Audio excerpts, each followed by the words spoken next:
Bonjour à toutes et à tous, je m'appelle Pierre Solo, je suis le référent Chromis pour le Grand Ouest et je vais vous parler de Chromis et de son utilisation dans le cadre des sciences participatives.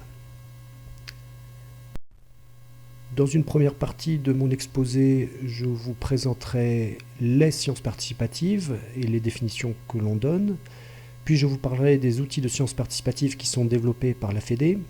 Et enfin, je terminerai par les différents programmes de sciences participatives qui sont actuellement développés et qui utilisent Chromis. Donc le contexte, nous le connaissons tous, nous sommes tous concernés par le déclin de la biodiversité. Nous avons tous entendu parler d'éventuelle sixième extinction massive, d'1 million d'espèces menacées. Et ceci est principalement dû à 5 facteurs, tels que le changement d'usage des terres et de la mer, typiquement la déforestation, l'artificialisation du littoral, l'exploitation directe de certains organismes comme la surpêche, le changement climatique, la pollution et les espèces exotiques envahissantes. Et ceci d'après un rapport de l'IPBES, donc qui est l'équivalent du GIEC pour le climat. L'IPBES, c'est la plateforme intergouvernementale scientifique et politique sur la biodiversité et les services écosystémiques. Alors comment les chercheurs estiment-ils la biodiversité et tentent de freiner son déclin ? Il faut bien savoir que les scientifiques ne peuvent pas être partout en même temps et à différents endroits. Ils font donc appel aux citoyens pour collecter des données, des observations. C'est notamment le cas avec le Muséum national d'histoire naturelle, qui a lancé des opérations de 65 millions d'observateurs pour observer la biodiversité, compter des papillons, des insectes, des oiseaux dans son jardin pendant un laps de temps déterminé. Donc tous ces programmes de sciences participatives sont maintenant regroupés sur un site open, qui est l'Observatoire participatif des espèces et de la nature, qui rassemble des programmes et des collectifs tels que Vigimère, Viginature, et différents programmes portés par différentes associations comme la LPO par exemple. Donc sur ce site open, vous trouverez les différents programmes. C'est un portail des sciences participatives qu'on appelle également sciences citoyennes ou sciences collaboratives.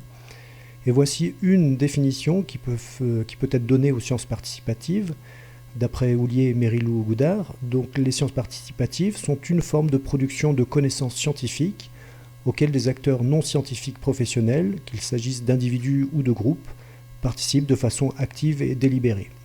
Donc il s'agit bien avant tout d'un programme de sciences et de développement de connaissances scientifiques.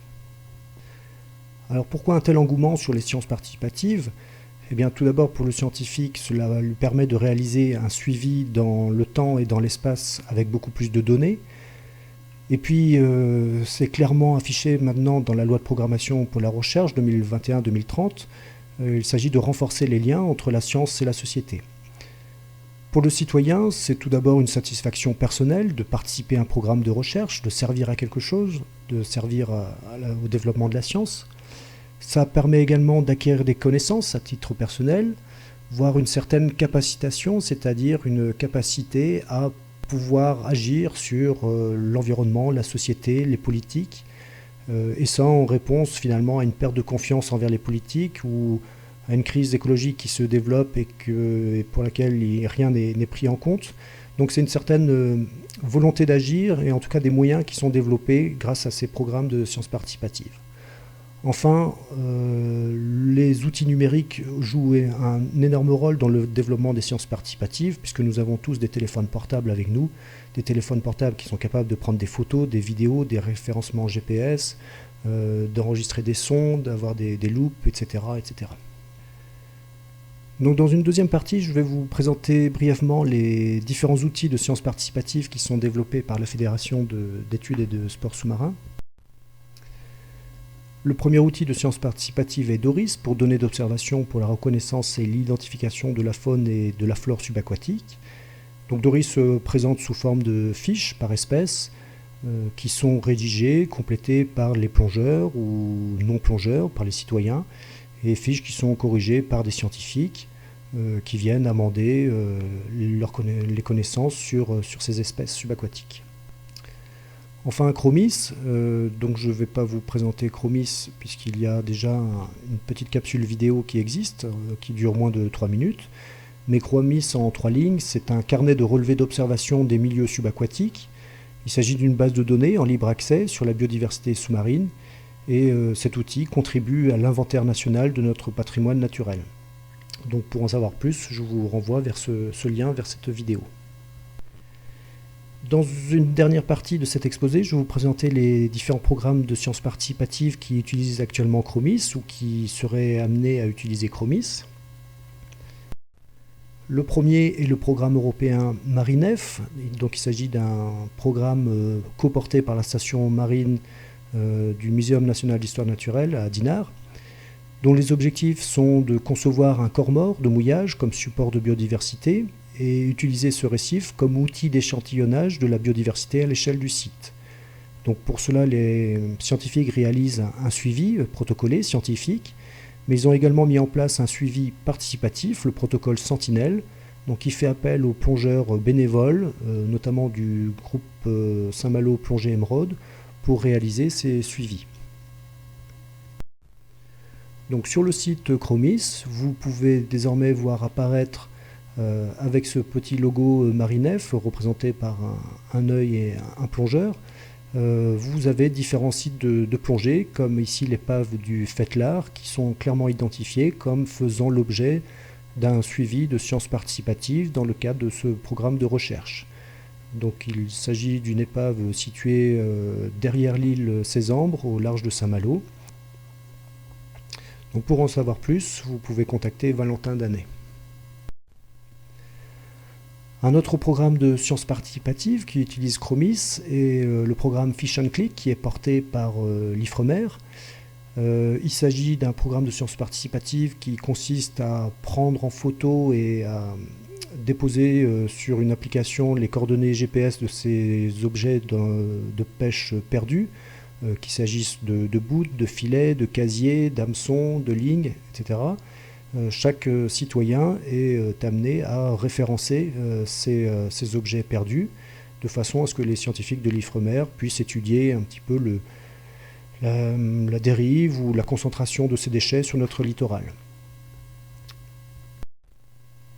Le programme Fish and Click est désormais accessible aux plongeurs qui, sur le site de Chromis, peuvent référencer tous les objets immergés qui sont présents sur les fonds de notre littoral, qu'il s'agisse d'engins de pêche perdus, des filets, des casiers, des lignes. Tous ces objets peuvent être référencés, insérés dans le site Chromis, et toutes ces données peuvent ensuite être reprises et consultées par les scientifiques de l'Ifremer. Un autre programme basé sur un observatoire participatif des herbiers de Zoster et de Saint-Niatidé en Riadetel, qui typiquement pourrait utiliser Chromis comme support pour collecter ces données, ces observations. Ce suivi a actuellement lieu sur 3 sites de la Riadetel, au banc du Stang, au sud d'Etel, sur le site du Mendu et au Vieux Passage. Et les plongées consistent à faire des mesures de la vitalité de cet herbier de Zoster, mais c'est typiquement des actions qui pourraient être complétées par des données d'observation dans Chromis et qui pourraient être multipliées sur toute la façade atlantique et manche pour avoir une idée plus générale, plus globale de l'état de santé de nos herbiers. Enfin, je voudrais terminer par un dernier programme de sciences participatives qui va bientôt voir le jour et qui s'appelle CELTOP. Donc il s'agit d'un programme de sciences participatives sur les espèces exotiques envahissantes en Bretagne et Pays de Loire. Il est porté par l'Université de Bretagne Sud et donc fait appel à un partenariat avec la Fédération française d'études et de sports sous-marins. Alors de quoi parle-t-on dans ce programme plus spécifiquement? Je voudrais revenir un petit peu sur la définition des sciences participatives qui sont pour moi, mais ça n'engage que moi, une mauvaise traduction des Citizen Sciences, qui sont les sciences citoyennes. Et en fait, les sciences participatives sont une des formes des sciences citoyennes, une grande famille qui comporte notamment les sciences participatives, et donc dans lesquelles le citoyen ne se limite pas de la simple collecte de données. Contrairement aux différents programmes que je vous ai montrés précédemment, où finalement le plongeur était invité à prendre des photos ou des mesures suivant un protocole imposé par les scientifiques. Dans le cadre des sciences participatives, il s'agit vraiment d'un partenariat plus fort entre les scientifiques et les citoyens. Et on peut donner comme définition aux sciences participatives qu'il s'agit de programmes de recherche scientifique impliquant la participation active de citoyens bénévoles à l'élaboration ou à la réalisation de tout ou partie du programme afin de produire des connaissances, mais également des transformations sociétales, c'est-à-dire des actions sur l'environnement, la société, l'économie, les politiques. Donc il s'agit bien d'un programme de recherche, mais qui implique cette fois-ci la participation de citoyens de A à Z, dans la fabrication, de la conception du programme, jusqu'à la valorisation, la communication de ce programme de recherche. Toujours pour produire des connaissances scientifiques, mais aussi pour donner ce moyen de capacitation aux citoyens qui va pouvoir agir après au niveau des politiques, de son environnement, de l'économie et de la société. On peut redéfinir également ce que sont les espèces exotiques envahissantes. Donc il s'agit d'espèces exotiques qui ont été introduites en dehors de leur aire de répartition naturelle et qui, une fois établies, se reproduisent et prolifèrent localement et momentanément et vont induire des changements significatifs, positifs ou négatifs, sur la biodiversité, le fonctionnement des écosystèmes ou sur les valeurs socio-économiques ou la santé animale, voire humaine.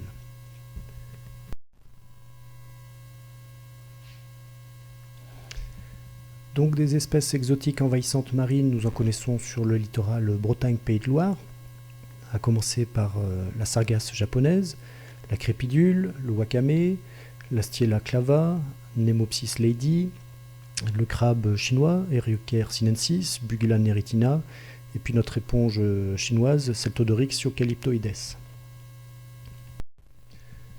Donc en Europe, on considère qu'il y a environ 1460 espèces introduites, et 10 à 15% vont devenir envahissantes.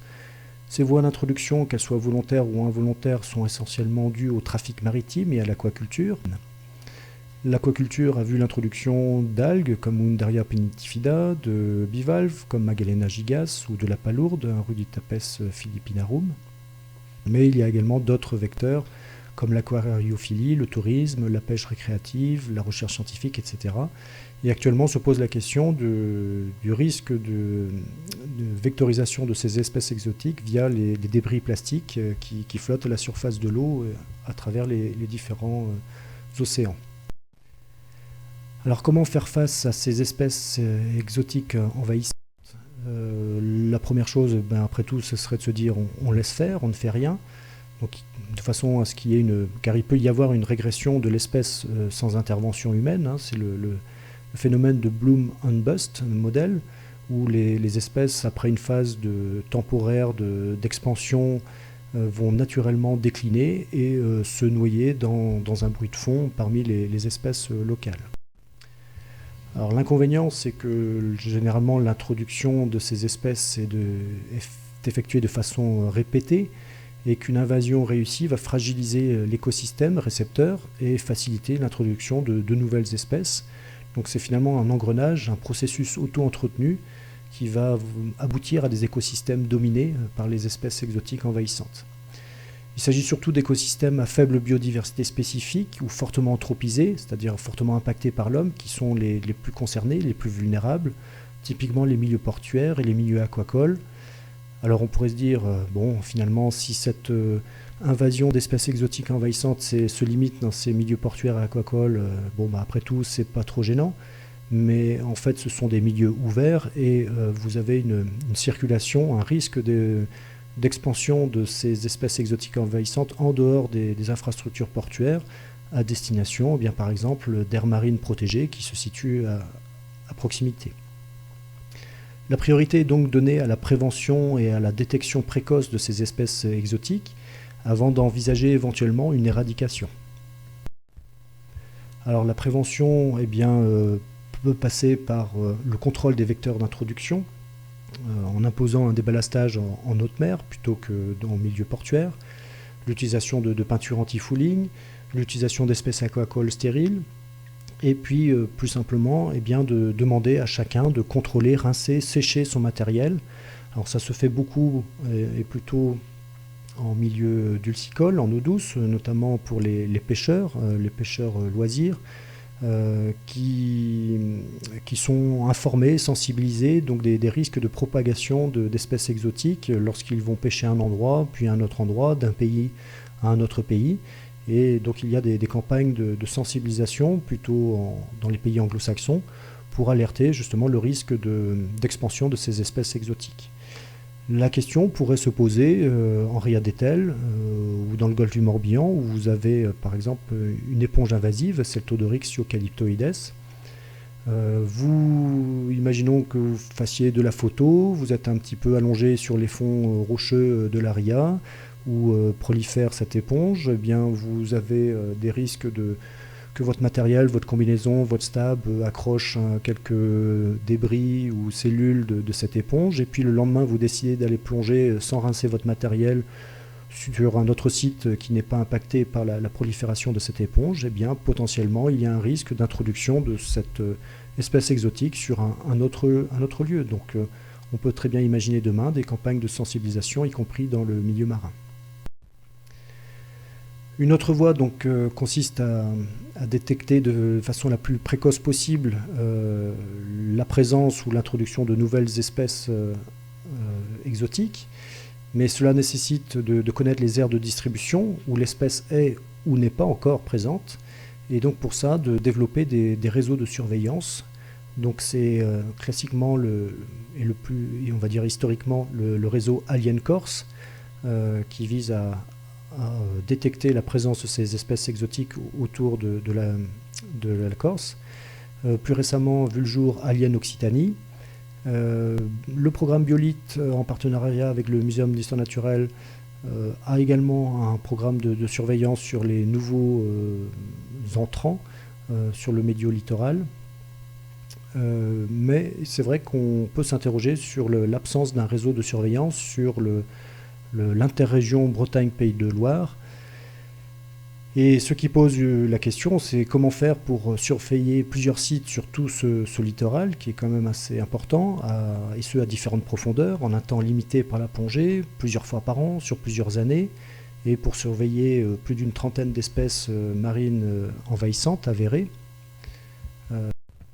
C'est tout l'intérêt du programme CELTOP, sur le suivi d'espèces exotiques envahissantes, dans le cadre d'un programme de sciences participatives, et qui plus généralement s'inscrit dans un contexte d'une création d'un observatoire des espèces exotiques envahissantes sur l'interrégion Bretagne-Pays de Loire, qu'on pourrait appeler Alien Bretagne-Pays de Loire ou Alien Grand Ouest. Toujours est-il que grâce à Chromis, il est désormais possible d'enregistrer toutes ces observations, toutes les espèces exotiques envahissantes qui sont observées en plongée peuvent être répertoriées sur le site Chromis, avec des caractères remarquables représentés par ce triskel, qui représente ici dans Chromis les espèces exotiques subaquatiques en Bretagne, et qui permet de cartographier, de représenter sur notre littoral l'emplacement, l'aire de distribution de ces espèces exotiques. Alors qui dit science participative dit d'abord science. C'est vrai que le premier objectif de ce programme de sciences participatives est de répondre à une problématique scientifique et qui a notamment pour objectif de cartographier les espèces exotiques subaquatiques sur l'interrégion Bretagne-Pays de Loire pour mieux connaître leurs interactions avec les espèces endémiques. Alors ces interactions sont essentiellement des interactions d'ordre chimique, c'est-à-dire que ces espèces exotiques envahissantes émettent probablement des molécules qui nuisent au développement d'espèces endémiques, et en retour, certaines espèces endémiques sont capables de produire des molécules de défense pour se défendre vis-à-vis de ces espèces exotiques envahissantes. Donc il y a un enjeu d'un point de vue scientifique qui consiste à comprendre cette communication chimique entre ces deux modes entre ce mode d'invasion et ce mode de défense, entre des espèces exotiques et des espèces endémiques. Mais qui dit science participative dit également participation des citoyens, des bénévoles, des plongeurs. Et donc finalement, je dirais, c'est à vous de jouer, parce que souvenez-vous, dans la définition des sciences participatives, eh bien, le citoyen est invité à participer à la conception de A à Z au programme de sciences participatives, de la réflexion sur le protocole à adopter jusqu'à la valorisation des résultats, de la communication. et dans le but de faire avancer les choses. Donc voilà, c'est à vous de jouer dès maintenant. Alors en conclusion, je terminerai en disant que finalement l'apport des sciences participatives pour le scientifique, eh bien, c'est tout d'abord de répondre à une problématique scientifique, donc comprendre les mécanismes d'invasion et de résistance de ces organismes marins. C'est aussi le plaisir de partager ces connaissances avec le citoyen. Et en retour, c'est d'accepter une autre vision, d'accepter une autre façon de faire de la recherche avec des citoyens bénévoles, de répondre à leurs attentes, à leurs questions qui peuvent être parfois déstabilisantes. L'enjeu pour nous en tant que scientifiques est bien de publier des travaux dans des revues scientifiques et de répondre à des appels à projets pour financer nos programmes de recherche. Pour le plongeur, pour le citoyen, c'est une façon de plonger autrement à travers un programme qui implique un objectif de recherche. C'est aussi un plaisir d'apprendre, mais ça nécessite bien aussi l'envie de comprendre, d'en savoir un petit peu plus, et donc de passer beaucoup de temps et de consacrer du temps à ce programme. Mais derrière tout ça, l'idée de développer cette capacitation, ce moyen que les citoyens vont acquérir à faire évoluer les choses. Le rôle des comités départementaux environnement et biologie ou des comités régionaux est essentiel dans le bon fonctionnement de ces programmes de sciences participatives. Tout d'abord, il s'agit de répondre à la mission de ces comités qui est l'étude des milieux sous-marins, mais c'est aussi de réunir deux mondes, un monde scientifique et un monde citoyen qui est parfois un peu éloigné. Et donc ce rôle est essentiel pour animer, coordonner ces programmes. Ce n'est pas forcément aux citoyens de tout gérer, ce n'est pas forcément aux scientifiques d'animer et de coordonner ces programmes. Donc voilà, il y a une mission quand même, une participation des comités qui me paraît essentielle. Les retombées sont éventuellement d'obtenir des subventions. Il y a énormément de programmes de recherche ou de programmes financés qui font appel aux sciences participatives. Et puis l'objectif, c'est évidemment de développer la plongée, d'avoir plus de licences et pourquoi pas de proposer des formations en sciences participatives. Donc si vous voulez en savoir plus sur Chromis, sur les espèces exotiques envahissantes, notamment en Bretagne, ou sur les sciences participatives, et sur les sciences participatives dédiées à la mer et au littoral, je vous invite à consulter ces différents liens internet. Et je terminerai par préciser que cette présentation a été effectuée dans le cadre du programme ESPAR sur l'enseignement des sciences participatives à l'université grâce à un financement d'ISBLUE, porté par l'IUM.